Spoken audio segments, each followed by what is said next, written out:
Welcome. Thanks for your presence.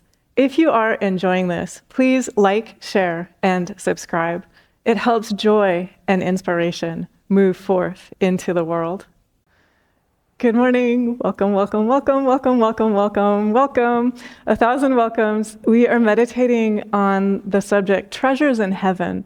And so this is a line that comes from the teachings in the Sermon on the Mount. It will be a familiar phrasing to you, and I'm inviting each of us to open our ears, our minds, our hearts, our lives, our awareness, to listen in an entirely fresh way. This great teacher says to each of us, says to every human on the planet, "Lay not up for yourselves treasures upon earth, where moth and rust doth corrupt, and where thieves break through and steal. But lay up for yourselves treasures in heaven, where neither moth nor rust doth corrupt, and where thieves do not break through nor steal. For where your treasure is, there will your heart be also." Another line from the Sermon on the Mount. Jesus says to each of us, "Before you would go to the altar, if you remember your brother has anything against you, make peace with your brother, and then bring your gift to the altar." And so I'm inviting us to reflect upon these two teachings in harmony, in conversation with each other. What this teacher is telling us is a reminder of the laws of energy. So the laws of energy are that each of us can make peace within ourselves. Once we make peace within ourselves, we're able to share it with everyone. Here, that's named your brother, but it's everyone. It's your sister, it's your mom, it's your friend, it's your boss, it's your annoying coworker, it's your neighbor, it's the whole planet. It's all of time and space. But especially, it begins with making peace with ourselves. And so from the opening, I've been inviting us to reflect upon, in what ways am I wrestling within myself?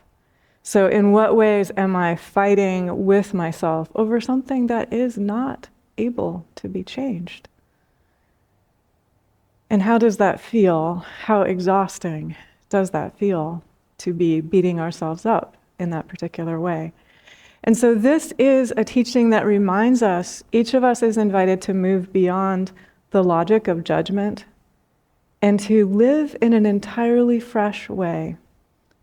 From the outset of today's meditation, I've been naming this as we are invited to live beyond the laws and the logic of conquest and violence. We are invited to live peace. And we are invited to do that in our own particular way, in our own particular time and space. And as we live the energy of peace, as we live beyond the laws and the logic of conquest and violence, we make it possible for those who come after us to live in a different way. And so here are a couple of stories and examples to inspire us, to move us, to remind us of the truth of what is possible. And then each of us is invited to live this right in the midst of our daily lives, right where we are, right within ourselves. And so the first story comes from a monk. And this is a monk named Telemachus. He lived at a time when it was legal for humans to fight one another to death for the entertainment of other humans. So these battles were fought by gladiators, and gladiators sometimes fought other humans. Gladiators sometimes fought wild animals.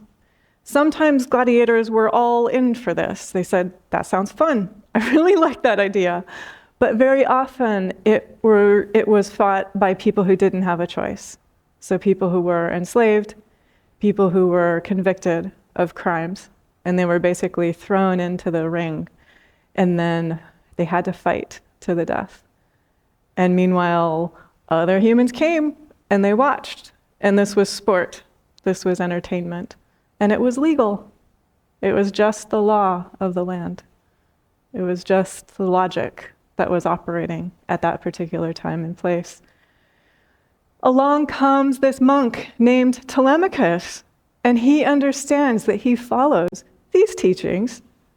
He understands that he follows the teachings that say, we make peace within ourselves, and then we are able to make peace with our sisters and our brothers and all other humans.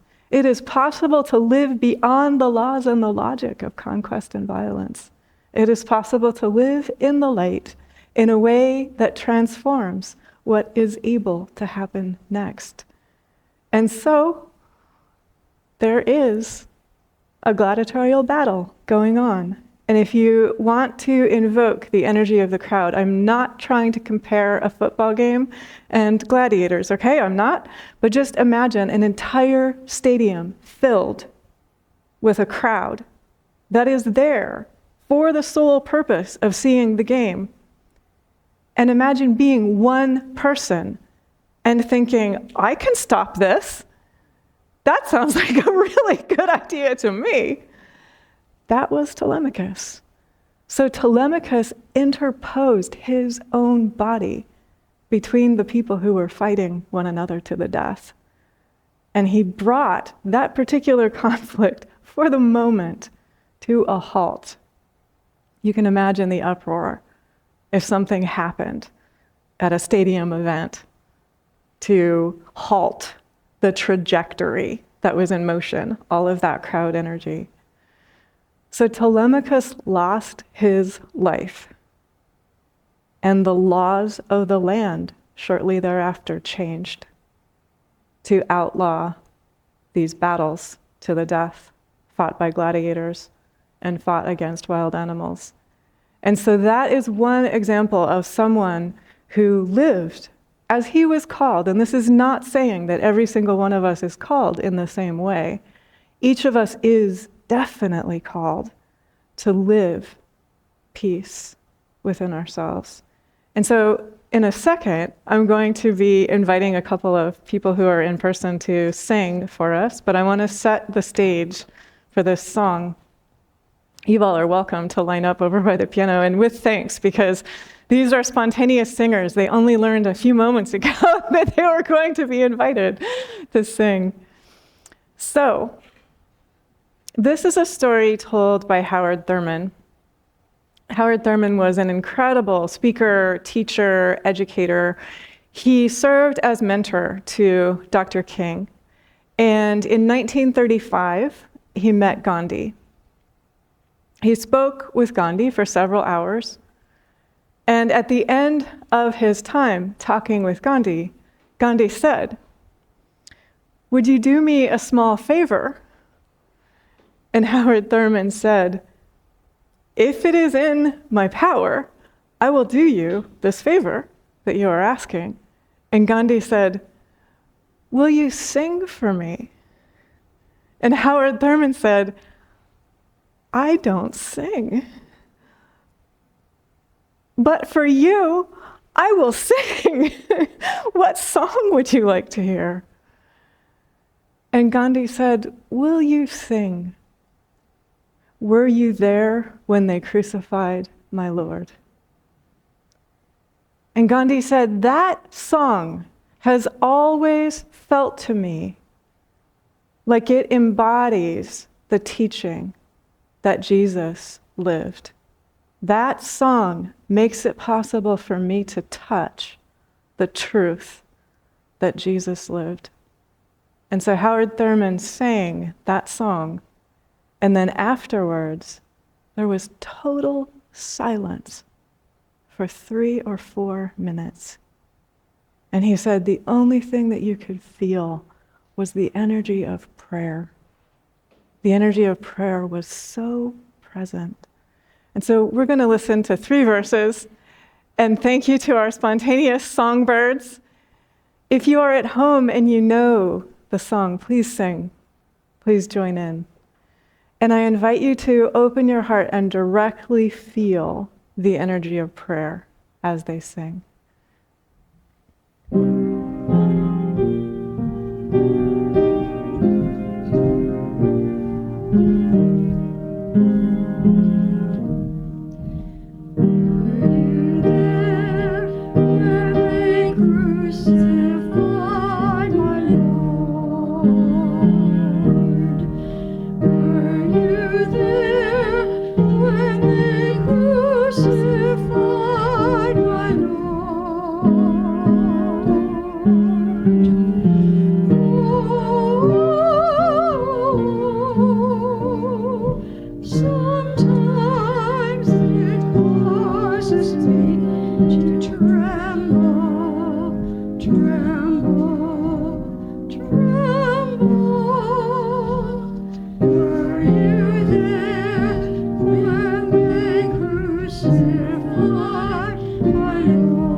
Thank you with all of my heart. Thank you to the beautiful singers. Thank you to all of us. There were so many hearts, so filled to overflowing.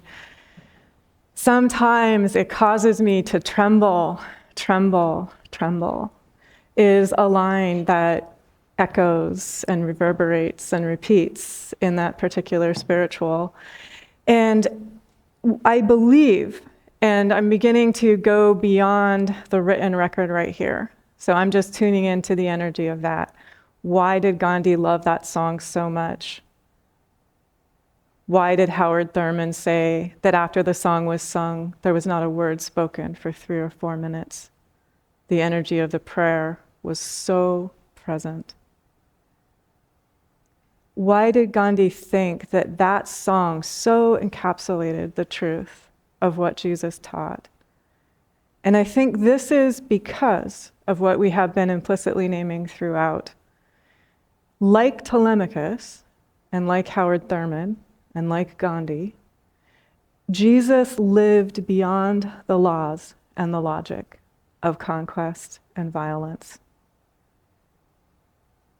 And it causes us to tremble when we see that happen. It causes us to tremble when we realize that the human social order that is built on the laws of conquest and violence is actually what is fragile and temporary. And what is real, what is lasting, what is eternal, what is always life-giving is that peace that it is possible to find when we step forward, each of us, and we say, I give my life to the light, independent of any outcome that it has in this particular time and space. I give my life to the light so that those who come after know that peace is possible, are able to live in a way that makes kindness and caring and respect and harmony and unity more present and more available. And so each of us is asked, to what do I give my life? To what do I give my body, my heart, my mind, my energy, my resources? In what ways am I standing in the light, living that truth which I know is real, even when it is counter to the laws and the logic that are currently in human operation. And so, in their own ways, each of the wonderful beings whom I just mentioned live the possibilities of peace and kindness and transformation and healing. And I'm about to share with you 2 stories from contemporary United States of America where the same possibility is presented to us. And it comes in the form of 2 stories of American dads. So ordinary, everyday American dads helping their kids navigate bullying. And so in the story of one of the dads, he had an 8-year-old, and his 8-year-old boy was being bullied at school. And so the dad looked into the situation, and what he learned was that the boy bullying his son didn't have appropriate clothes to wear to school. And so the dad, whose son had been bullied, said to this boy, who had been the source of the bullying, "How about we get you some clothes?" And what happened is they became brothers. They became brothers. And the dad said that what he taught his son was, not all wars are won by your hands. Sometimes you have to outsmart them. He's talking about the same thing. He's talking about transforming the laws of violence, the logic of violence. He's talking about not just flipping who's bullied and who's doing the bullying, but transcending it, transforming it, living beyond it. Another everyday, wonderful, contemporary American dad, he gets a phone call from a mom. And the mom says, "Your daughter at school is bullying my daughter." So this dad looks into it, and he learns that the reason the kids at school are teasing this girl is they're making fun of her hair and of her clothes. So this dad, whose daughter has been doing the bullying, says to his daughter, "I've been saving money to take you on a shopping trip for clothes. How about we take that girl at school? That might prevent her from being the recipient of teasing in the future." And so they go on a shopping trip. They get clothes for this girl who's been teased. And the dad even pays for her to get her hair done as well, the one who's been teased. And they end up laughing. The one who has been bullying realizes not everyone has the same access, the same opportunities, the same gifts that I have. And one of the things in this exchange that most moves me is the girl who was the target of the bullying. She says, "It doesn't matter if you're bullied, you're a star. It doesn't matter if you're the one who's bullying someone, you're a star." She's talking about this same exact realization. All of these beings in their own ways are transcending that law of retribution, the law of judgment. They're simply sidestepping it, bypassing it, leaping over it, moving beyond it. And so for every one of us, I'm going to leave us with that question.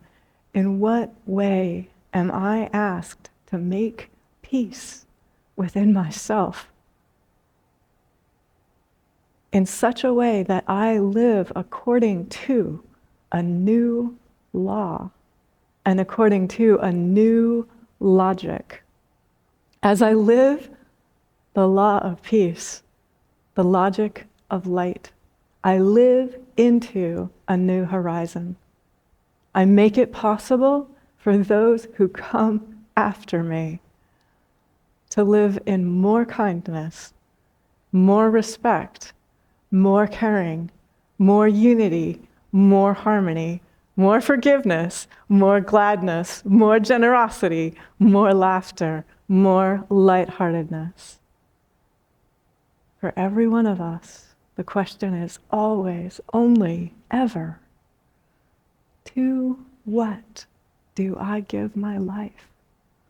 Am I giving my heart, my mind, my hands, my energy, my resources, my very being to what I know to be true, to what I know to be real, even as it causes to tremble all the human interactions and patterns and paradigms that are based on anything other than kindness, that are based on anything other than acceptance and wisdom and pure love.